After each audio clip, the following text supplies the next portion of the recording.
surat aduan berdasarkan aduan dari Umi Ipit ya kan, pada tanggal 25 Juli itu kita melaksanakan sesuai tupoksi kita melayangkan surat kepada pihak desa. Sudah 3 kali somasi. Somasi pertama kita layangkan selama 7 hari tapi tidak ada jawaban. Kita layangkan juga somasi kedua selama 3 hari juga tidak ada jawaban. Dan terakhir kemarin itu tanggal 26 Agustus kita melayangkan surat yang ketiga.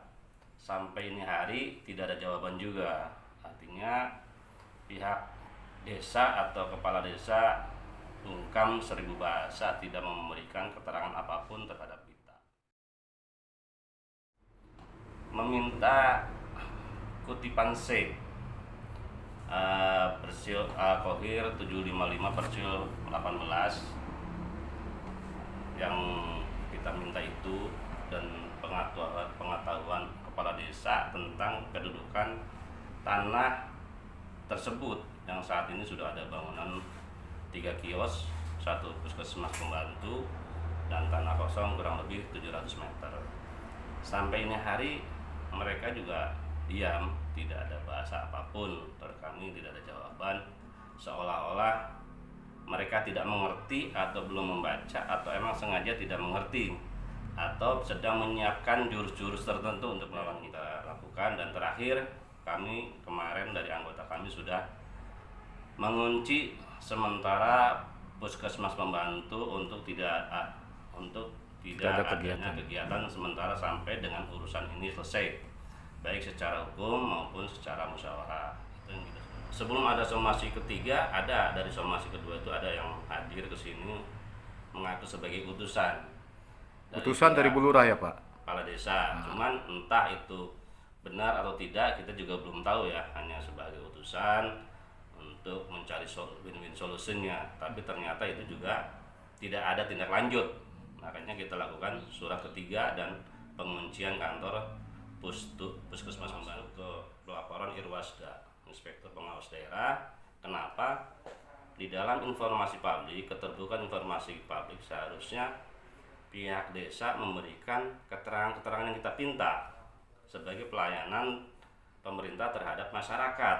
Itu yang kita sangat sesalkan itu. Kenapa kepala desa seolah-olah tidak tahu atau emang bungkam undang-undang KIP, keterbukaan informasi publik. Kalau kepala desa tidak memberikan informasi terhadap masyarakat, tidak memberikan pelayanan terbaik terhadap masyarakat, saya kira kepala desa ini perlu diperiksa, ada apa dengan dia gitu kan. Saya minta kepada Inspektur Pengawas Daerah ya kan untuk segera memeriksa kepala desa Bapuaran, karena sampai saat ini tidak ada tanggapan surat kita sama sekali. Dan itu hari Senin besok kalau kita salah, insya Allah kita akan siapkan surat berikutnya terhadap bupati. Pos pembantu itu, pos Yandu puskesmas pembantu itu milik daerah atau milik desa, atau milik desa yang belum didaftarkan oleh ke daerah gitu, atau emang aset desa yang sengaja digelapkan itu.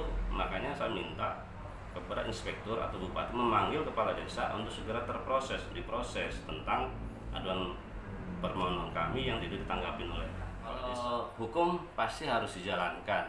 Kita sebagai lembaga hanya minta konfirmasi, sebagai minta informasi, minta pelayanan atas nama masyarakat, atas nama pelapor yang datang ke kantor kita gitu kan. Kalau sudah surat yang ketiga mereka nggak tanggapin, kami tentunya akan melangkah yang lebih jauh, artinya lebih dananya di dalamnya baru kita serahkan ke ranah hukum ya kan.